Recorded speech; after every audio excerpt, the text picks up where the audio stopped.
Hello, and thanks for joining us here on Encore. I'm Mariam Saab in Paris, coming up.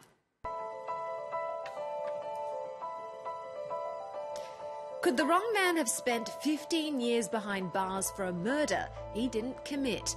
Family secrets, shocking revelations, and the collision of a traumatic past with an uncertain future round up Patricia MacDonald's gripping whodunnit, The Girl in the Woods. The best-selling American author's 20th novel is another page-turner. Patricia MacDonald joins us in the studio.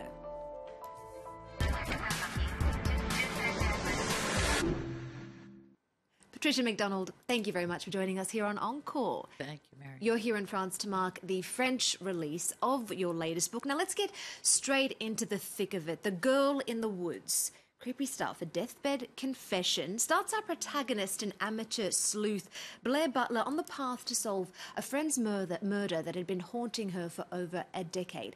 How did this story come to you? I always wanted to write a book that began with a deathbed confession, and I think there is a lot of misunderstanding about what happens with that legally, so I wanted to use that. But I also wanted to write a book that was a little bit political, considering the situation in my country. So I put that, and then another horrible crime with it, and there you have it. A stew. A big stew, and the hot spice of that stew is family life and family drama, which can be really a hotbed for tension. What draws you to the dysfunction of domestic life? That's a running theme through your stories. It's what I look for when I read les faits divers. I look for some sort of torturous family relationship. I like that. I like to write about that. It can keep me interested. Why do you like that? What do you like about it? I always say my mother used to tell me about the people in my neighborhood when she would iron when I was a girl. I would lay in the bed and she would tell me these stories, and I thought, this is so interesting.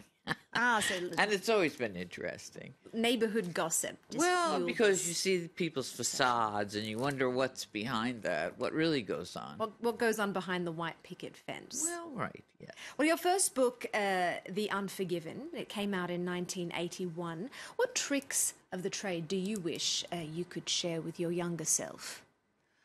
Oh, I was learning as I went, and now I know a lot more about how to find a story and know right away whether it's a good story for me. When I was younger, I made a lot of false starts because it really wasn't the right story for me, and that's something you learn by doing. And what advice would you give to budding young writers out there who are just launching their careers right now as we speak? Oh, one thing I often say to them is, do not give it to everyone you know to read. This is a mistake. Pick one person that you trust, presumably someone with some experience in the field, and don't listen to everybody else. Writers want approval. You have to resist that temptation, or it becomes too confusing. Well, your work has won over audiences, many critics, and some from your own camp too. Stephen King and Mary Higgins Clark have said they're fans of yours. Who are you a fan of? Who do you like to read, both within your genre and beyond? I always loved the books of Ruth Rendell, P.D. James. I love the English women writers. And right now I'm very fond of Tana French, who's she lives in Ireland. I think she's American, but she's very, very good. Is it true that during your younger years you spent a fair amount of time with your head buried in Agatha Christie books? Oh, always. I think I read every single one of them. There were 80 some odd. Yeah, I can remember like it was yesterday, my very first one that I read at a friend's house. I took it out of the bookcase, and I started reading, and I thought, this is for me. Also, Agatha Christie was really at the root of this journey for you. She very much was, yes.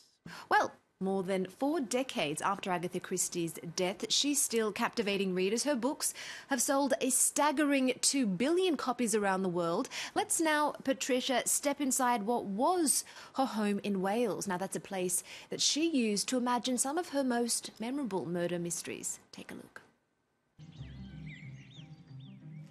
In a sleepy corner of the Welsh countryside, tucked away amid the trees and the shrubbery, lies the house once lived in by the Queen of Crime herself, Agatha Christie.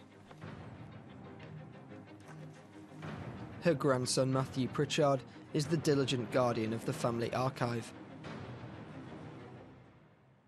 And here we have one of her notebooks, the words that she thought were most important for people writing detective stories: who, why, when, how, where, and which.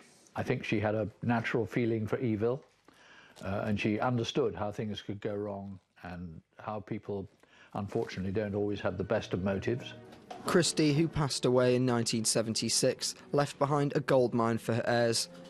Famously private and shy, this did not hinder her unparalleled insight into the human psyche through her timeless descriptive style. She understood what entertained people. I think she was very relaxed and understood people very well. As a result, the people who appear in her books appear very normal, and I don't think it matters whether you are English, French, American, Japanese, or whatever nationality. In France, where some 70,000 copies of her books are sold every year, they have been in print since 1927, beginning with The Murder of Roger Ackroyd, her first great success. Agatha Christie was the writer of the masses. She's a popular favourite. There's a timelessness to her universe, which is dated but doesn't go out of style. As the saying goes, crime doesn't pay. Yet with the ongoing success of Agatha Christie's books, it seems for her it most certainly did. Now, Patricia, you mentioned that Agatha Christie has the best mind for plotting now as we're watching that report. Tell me, what do you think are the key ingredients to a great crime novel? Well, what she did, and which I've tried to imitate, is you allow the reader to put their own prejudices and their own ideas about people onto your characters, and then you fool them by surprising their expectations, disappointing their expectations. So the element of surprise. And people make assumptions about characters. They make an assumption if someone's beautiful. They make an assumption if someone's not that smart. You play with those assumptions, and no one did it better than her. No one. She's so good at it. Now, something about your stories, they're more graphic in their emotional intensity than they are in their actual depiction of violence. You've previously suggested that this might be one of the reasons why you're more popular here in France, for instance, than back home in the US. How are the audiences different? Well, I think somebody once said that Americans have to learn something from what they read. I'm not sure that's really true, but they like scientific things. They like modern forms of inquiry. I don't really do that. I like to write about people, and when I think about French authors like Simenon or English authors, they seem to be more interested in the psychology of people and the secrets of families, which are the things that interest me. Now, after your books started to fly off the shelves here in France, you actually learned the French language. How was that? Was that difficult? It remains difficult, but it's also something I love and find endlessly interesting. So it's one of the greatest pleasures of my career, really. Was that to connect with your audience here in France? Well, when I was invited to come here, I thought, how can I talk to people if I don't speak their language?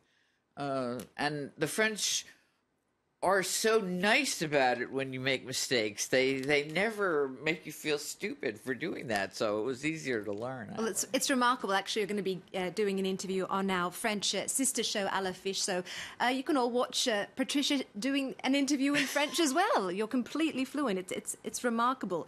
Now, up next for you, you'll be attending the Quai du Polar, which is an international crime genre festival in Lyon. How do you see the crime genre evolving into the future? I think there are vogues and tendencies in crime right now. The Scandinavians are very popular. I think it's the landscape that works so well for crime and that sense of coldness that you get from Scandinavia. But I don't really care for a lot of violence. There are readers who really, really want a lot of violence in their books. I don't know why, but that has been a tendency lately. Actually, I hope it doesn't continue because I find it a little disgusting, but that's just me. You're going to stay in your lane, Patricia. Well, thank you very much. We've run out of time and come to the end of the show, but we're going to go out with a cultural pick of yours, and you've chosen American singer and activist Joan Baez. Why is that? Joan Baez was a woman of my era, and I just read recently that she's going to retire and she's doing some concerts in France.